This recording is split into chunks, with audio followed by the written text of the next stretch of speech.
Hey everyone, I wanted to talk to you about the first 2 weeks of Scientific Connections Through Inquiry Level 3, kind of how it went and what we used. I'm going to try to do these each week to just show you what we used to do the lesson and kind of how it went. So the first week in this curriculum, you do 2 lessons, the bologna detection kit and cells 1 microscopes. So I will show you, let's see. All right, so the very first lesson of the week was the bologna detection kit, and it's basically helping your students just be able to discern a good argument from a bad one. Particularly as it relates to science. And so there's 13 points that you go through and discuss with them, and then they have in their notebooks this little cut and paste activity where they have all these arguments and they have to put them with the right one. So this was a little bit overwhelming to have all of these little pieces cut out and try to match them up. So we cut them all out, and then we did them like alongside this. We did the first one and we had them look through and try to find which one would go here with this first one. We kind of did it as a group. But we did use a couple of books along with it, so I thought I would show you those. Let's see. The first book we read was Scampers Thinks Like a Scientist, and we did this one just as a reminder for like what scientists do. I thought this was a really good book, and it's about these mice who one day the garden where they get their food from, an owl shows up, and so they think they can't go back there, but this one little mouse Scampers starts to observe, and he notices that the owl doesn't act like other owls, and so he wonders if maybe that owl is not a real owl, and so he does some experiments kind of to see. Anyway, so it takes you through the scientific method, ask a question, investigate, explain, communicate, and what happens when people don't believe it. So we kind of use this as a little bit of an intro before we started this. And then the other book that we had is this one, which is not for kids, even though it looks like it is. It's called An Illustrated Book of Bad Arguments, Learning the Lost Art of Making Sense.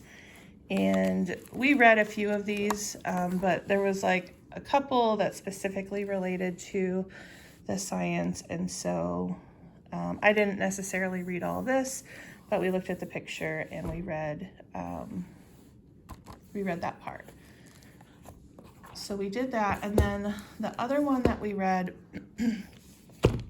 after we did this was called The Sad Little Fact, and I really like this one. It is not for everyone. I will just preface it by saying that. But basically, it's about this guy. He's a sad little fact, and nobody believed him. People accused him of being fake, but the facts prevail in the end. So I thought this was a good one.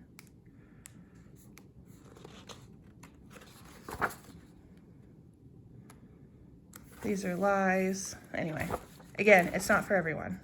So bear that in mind. It worked for us. We liked it. So those are the books that we put along with the bologna detection kit, and that's kind of how we did that. All right, the next lesson for week 1 is this first one on cells. And let's see, wait, was that the first? Yeah, first one. All right, so we had some magnifying glasses we used for the first week. This applies for the whole, all 4 sessions. So for the first one, we used a magnifying glass, and let's see, I'm trying to remember what else we did for that first week. Let me turn the page in our student book here so I can remember. Oh, yeah. Okay.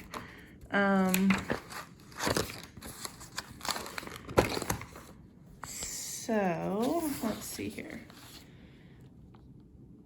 We handed out our magnifying glasses and the kids looked at some things. We talked about how it doesn't change what we see, it only makes it look bigger. We talked about the microscope. We looked at our microscope, and I had some already prepared slides that we looked at. And then we also looked at one thing, the same item with the magnifying glasses we did then put under the microscope so we could see the difference. And then what I had my kids do, they each read, my 8-year-old read a couple pages in this book by Usborne, and then my 11-year-old read, let's see,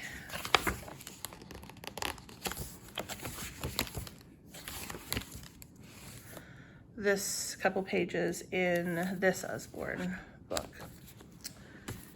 And let's see, I'm trying to remember here. Oh, right, okay, so then it talks about how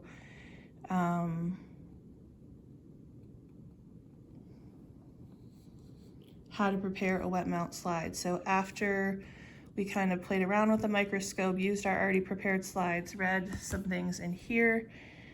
We watched a video that they link here about how to prepare a wet mount slide. And then there's an activity in their book. The first activity they did was this, where they tried to identify what these were. And then here we watched the video of how to prepare a wet mount slide, and then they cut and paste these steps and put them in order. So those were the activities that we did. It was really very simple, not stressful. But the one thing that it talked about in here was how when you use the microscope, you want to start at the lower magnification and then increase it. You don't want to jump right to the higher power because it might be hard to understand what you're looking at. And so what we did then was we read this book, and this just went along kind of with the bologna detection kit a little bit too, but we read 7 Blind Mice by Ed Young. And this was, this fit well because if you don't know the story of the 7 Blind Mice, they one at a time go to investigate this strange something that is near them. And so the first day the red mouse goes and he investigates part of the thing and he thinks it's a red pillar. The next day the green mouse goes and he thinks it's a snake, and so on and so forth. And then what they realize at the end is that and the last little mouse goes, he investigates the whole thing, not just the part. He goes end to end, top to bottom, and they realize that it's actually an elephant. And basically the moral is that knowing in part may make a fine tale, but wisdom comes from seeing the whole. And so that just kind of tied that together for us. So that's how we did the first 2 sections. And then week 2, there's only 1 session, and that is tissues and cells. 2 books that we read in this week were The Universe in You, A Microscopic Journey. I believe I've shared this before, but I love, love, love the illustrations in this book.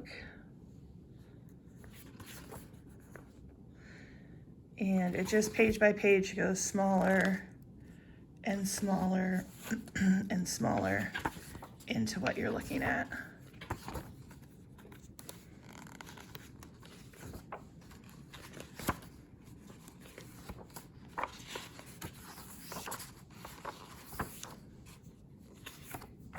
So my kids really liked this one as well. And then we also read Greg's Microscope, which is an old one, but that was a good one as well.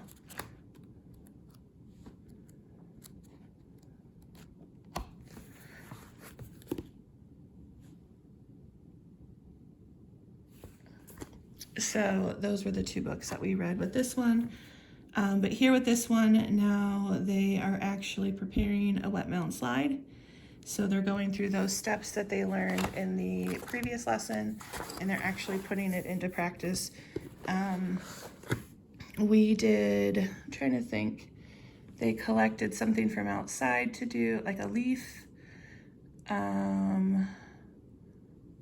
Someone chose a hair. They each chose a couple of things to do. They prepared their slide. I did a couple, and they had to prepare the slide, and then they had to draw what they saw. So that's what they did for those. There were actually 3 pages of those, but we only did 8. So we didn't do blood. We didn't do the cheek cells. We pulled the things we had, and it worked fine. So we didn't do the specific things that they suggested necessarily. And I'm trying to think if there's anything else important in this section. I don't think so. And we talked about what they saw, and yeah, we talked a little bit about this, but that was pretty much it. So that was the first 2 weeks. That's what we did. That's how we implemented it. And I think it went fine. It wasn't too stressful for me, and they seemed to learn some things as well. So if you have any questions, let me know. If you'd like me to continue to do these for each week, how the lessons go and kind of what we add into them, let me know. I would be happy to share that.